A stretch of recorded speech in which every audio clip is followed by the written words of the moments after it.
So I will discard this guy now, the raccoon. Sorry, little guy.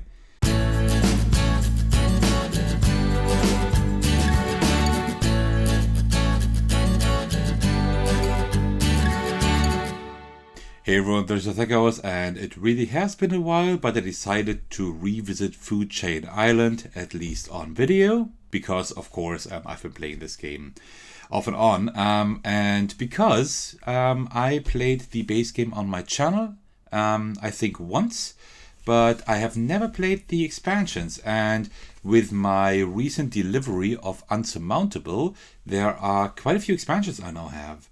These two I had before, Friendly Waters and Tough Skies, but additionally I also have Lost Beasts and Legendary Creatures now. So that is pretty cool. So I decided to play through all these expansions within the next few months, so to speak. And today I would start with the first one that is at the top here, that is Friendly Waters. So just before we get started, in case you don't know the rules yet, or you want a really deep rules explanation, I suggest you watch the first video of this game that I published on my channel. Almost a year ago, probably. So that you can see how the game plays there. I explain the rules there in more detail. Today I will mostly just play the game and just explain a few changes that occur with the expansion. So let me first start setting up the game, and then I will speak a little bit about the changes caused by the expansion.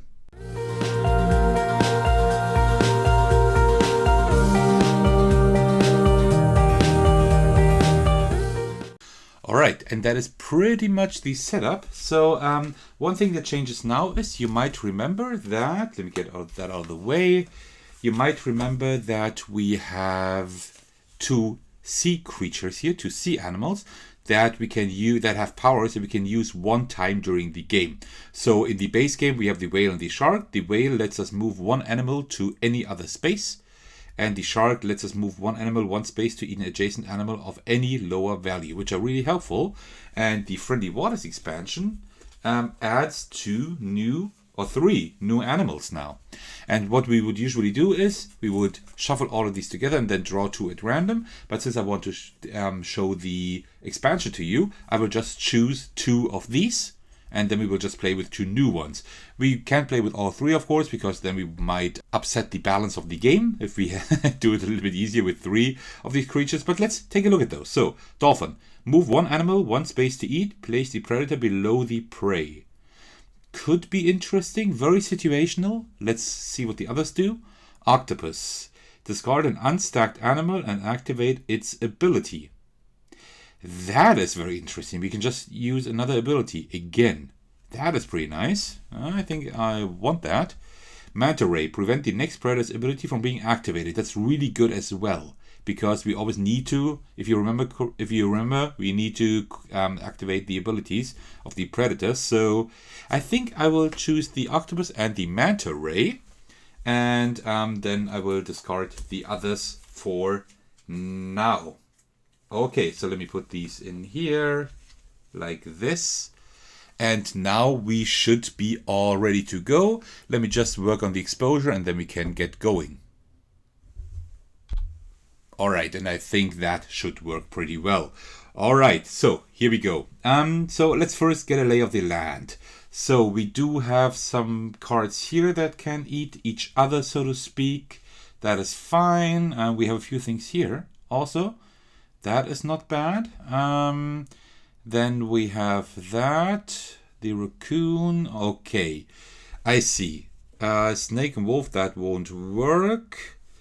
But here we have a few things. Okay, so it is pretty spaced out, so it will be kind of difficult, at least get that polar bear someplace over there. So what we probably need to do as a grand strategy is kind of move everything to the right, somewhat to the right, and maybe a little bit to the bottom, or move the bottom up, because we have that 13 down here that is kind of tough. We have 15 there, we have 14 there, so, and some higher ones there. So this is gonna be pretty tough, I think. So let me check those again. Discard an unstacked animal and activate its ability, okay, and prevent the next predator's ability from being activated. Okay, so, alright, so let's kind of try to see what we can do here. So I think I want to start up here. So I think I will go to the lynx here that will eat the fox. And then we have this ability. Next turn, the predator must jump over an animal, so moving 2 spaces in a straight line, to eat. And one thing that we can do pretty well here is the gator and the wolf, right? Down here. So that gator can then jump over the snake to eat the wolf. I think that's what I'm going to do. And then I'm already a little bit to the right with the 13. All right, so I'm not too far off of the 15 there. So like this. And then we have the next ability. Next turn, instead of moving the predator over the prey, slide the prey under the predator. And that is not bad because we have the lion here, right? The lion and the tiger. So the lion can eat the tiger, but then the 14 would be too high for the 10.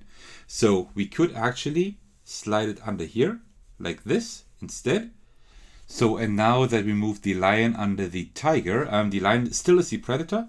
So next turn, the predator must eat prey valued exactly 1 less. That's still the ability we need to do, I'm pretty sure. So 1 less, the only thing we can do is 4-3 here, I think. And that's it. So that's what we need to do. Okay, so that is actually not too bad because then the lizard eats the mouse. And then the ability says discard any one unstacked animal. And you see we're kind of in a pickle with the ant here because there's nothing here that can eat the ant. And it's also diagonal and there's nothing adjacent here. So the ant is an issue. So we can discard. Great. So, and so we're almost a third done. But now we need to see what we can do further.